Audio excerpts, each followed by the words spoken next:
Imagine what the world would be like if only the devs replied to and accepted all the community feedback.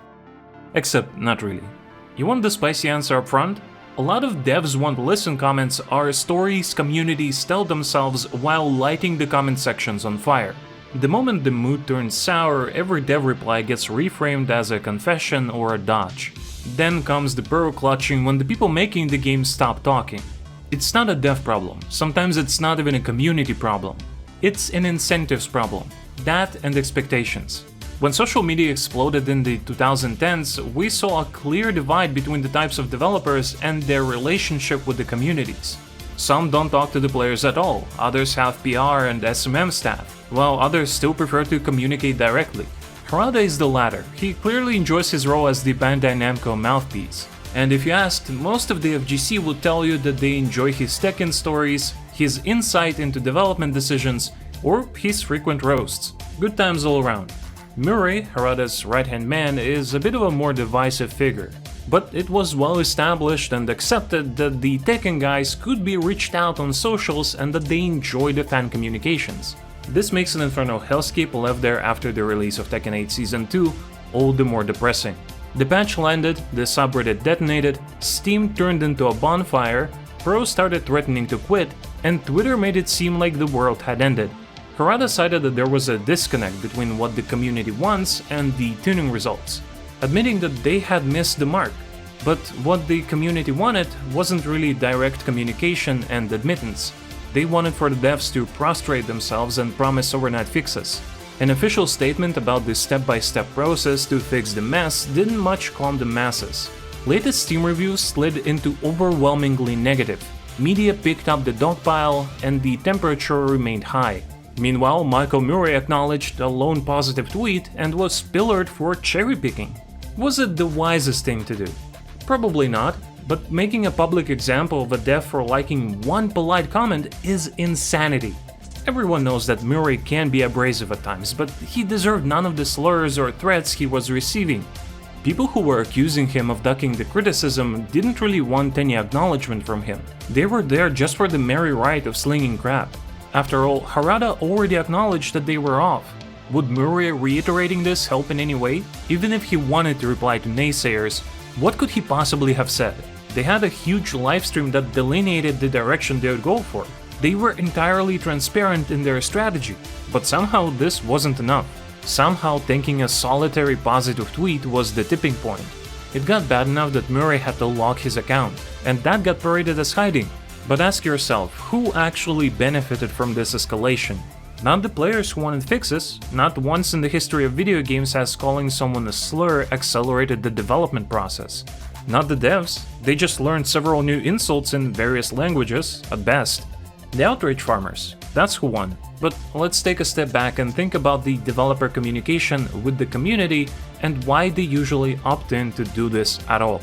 Oftentimes it's to give more context to anything that's happening, be it a character reveal, a big change, or something more esoteric, like the overall direction of the game.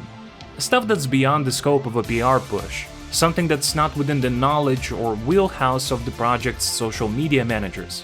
They actually want to answer good questions that some community members might have.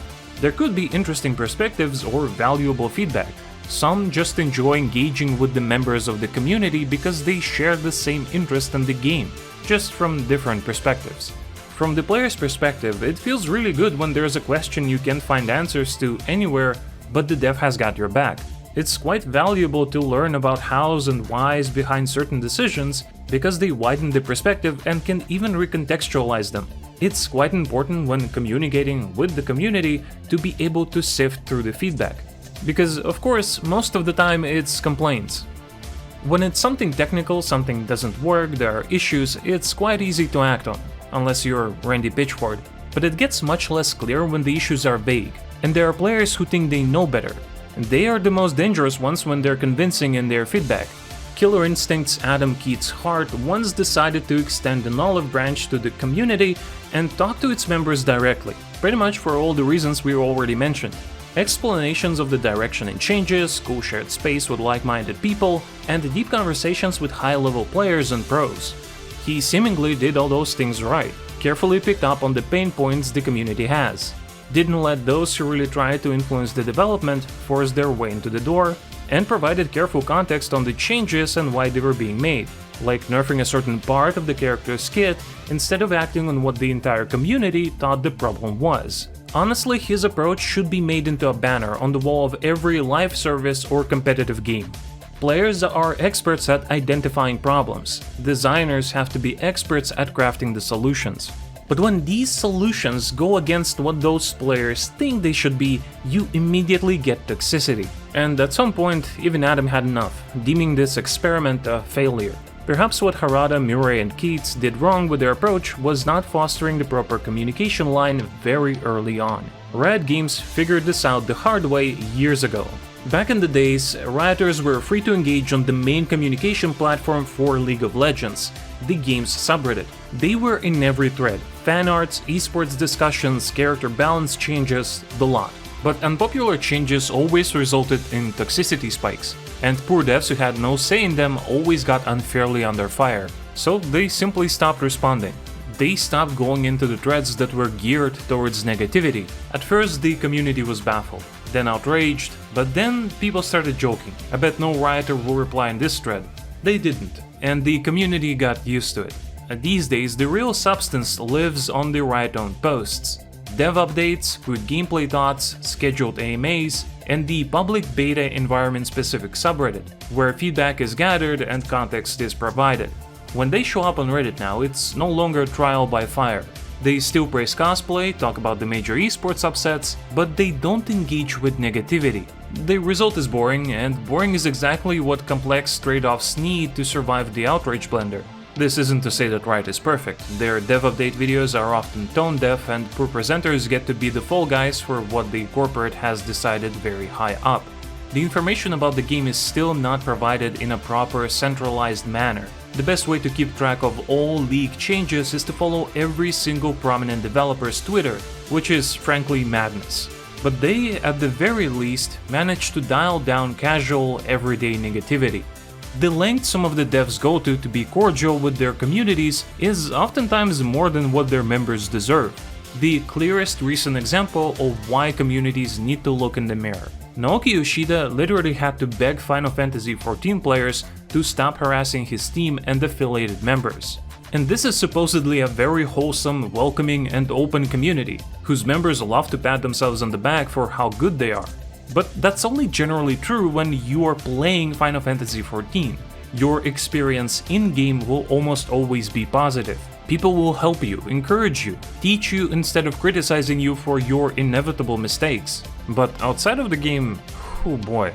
The first cracks started to show when FF14 started receiving lots of World of Warcraft refugees after another one of Blizzard's missteps.